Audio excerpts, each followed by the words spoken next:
Hi, this is Stan Phelps from marketinglanyap.com, and welcome to another edition of the Purple Goldfish video podcast. We've been off for about a month or so, but we're going to get back to our weekly schedule. Today's episode, Jack and I are going to talk about some of our favorites from the first 500 Purple Goldfish. Jack is also going to be a man in the street. He's going to make a visit to People's Bank. Anyway, great episode. Today's podcast is sponsored by Synergy Events, an award-winning experiential marketing agency. Thanks and enjoy the podcast. Hey, welcome back for another episode of the Purple Goldfish. I'm Jack Campese, and this is your head fisherman, Stan Phelps. How you doing?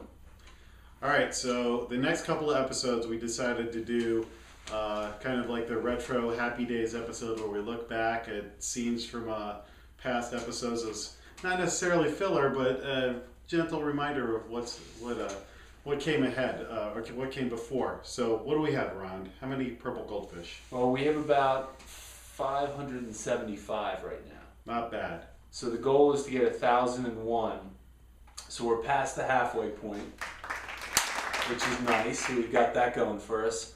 And what we talked about is we each have kind of our personal favorites from the first 500. In fact, I just recently did like a top 100 list. So and we're leaving out the classic Hall of Fame ones, like Five Guys. Right, is everybody's favorite. So we're digging. We're digging deep, so right? It's not the Hall of Fame we haven't talked about. Yeah, trying to keep but it we fresh. like. Yeah, so these are ones you should hear about. So you want to kick us off? I will kick us off.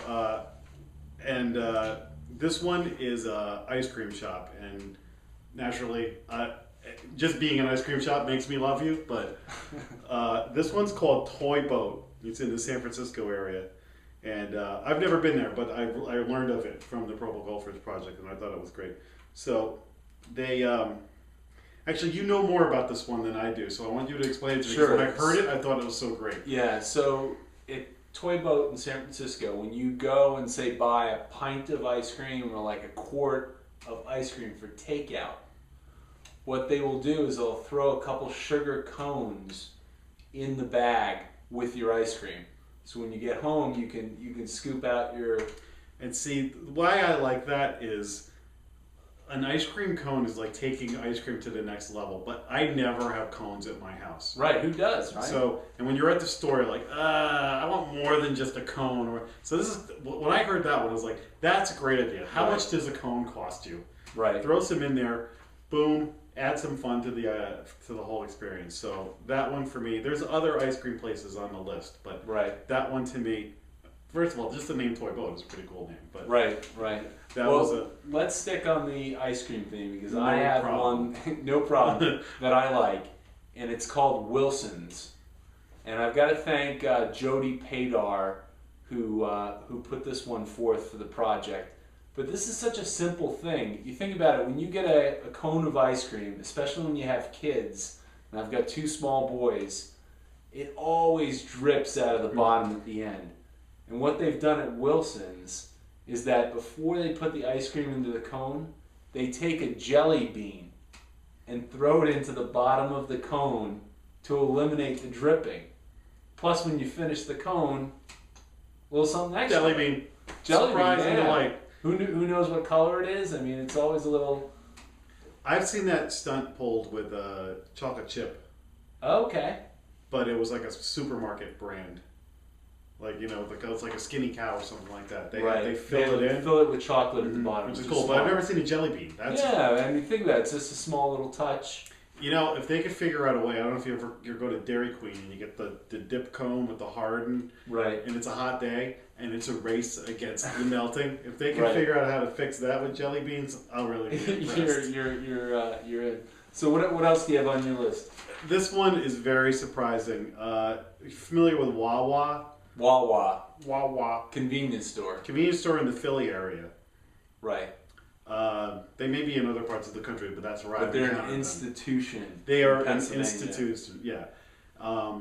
So It's just very simple. If you've watched some of the past ones, a pet peeve of mine is when they charge you for bags on an airplane. Well, this is right up there with that. Wawa has an ATM, and there's no ATM fees.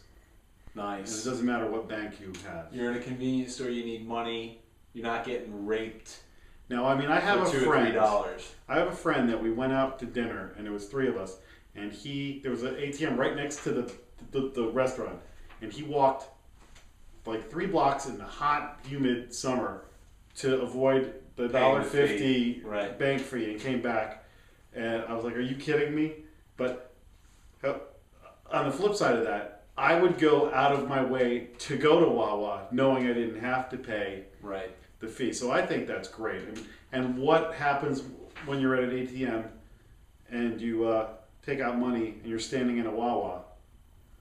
I'm going to buy a Snickers bar. I'm going to get a pack of gum. I'm going to get a magazine. Right. I mean, it's relevant. It's relevant, right? So, and it's a little something extra. It differentiates them. To your point, if it's 7-Eleven or Wawa, that could tip it. Absolutely.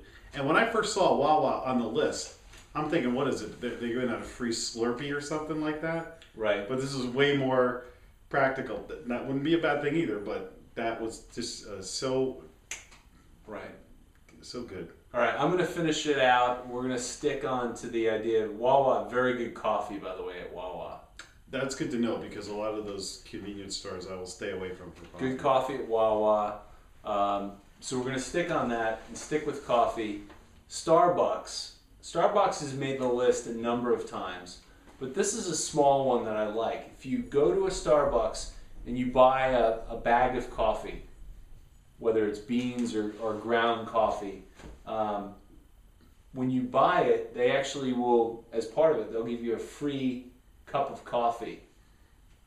That's brilliant too, because you smell the coffee, you're in there, here's your free cup of coffee. Right. It's almost like, I don't know if I mentioned it before, but my brother-in-law goes to a donut place and they give you the bagel for the ride, so that or the donut for the ride. Okay. So I'll find out the name of the place. Similar thing. You got a box of donuts. Oh my God, I want one. So you get your coffee. Here's the one for the ride. Starbucks also made the list, I remember, for clean bathrooms. Right. And those music cards. Right. So I think it's on Tuesdays that you go in and you can get a free download for iTunes.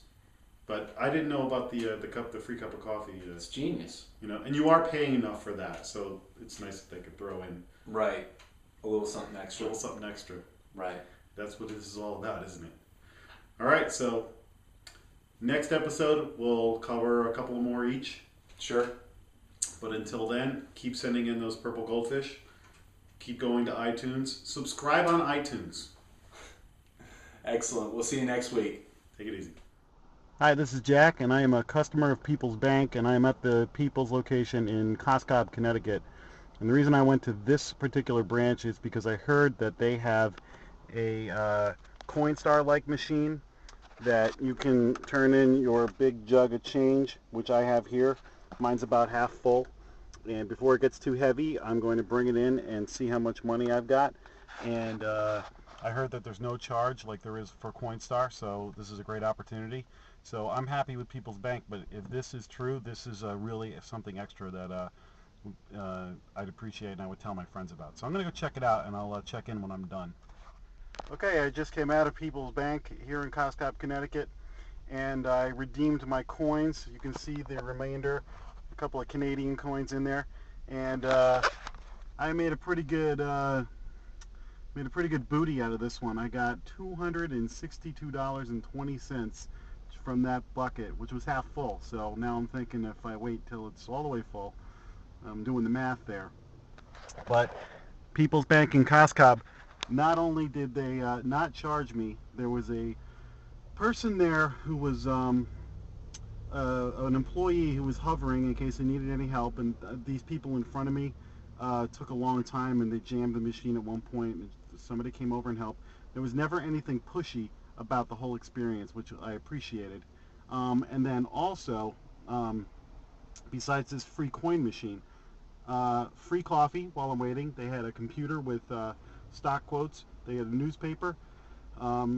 They even have a local merchant's flowers, fake flowers for offices and things like that there, so they're supporting local business. So, as a local person, I think this is a great experience. They were definitely there to help out if you wanted, but also, they were non-pressure, and it was a free experience, so I like it a lot. So, thumbs up, peoples. That was a good experience.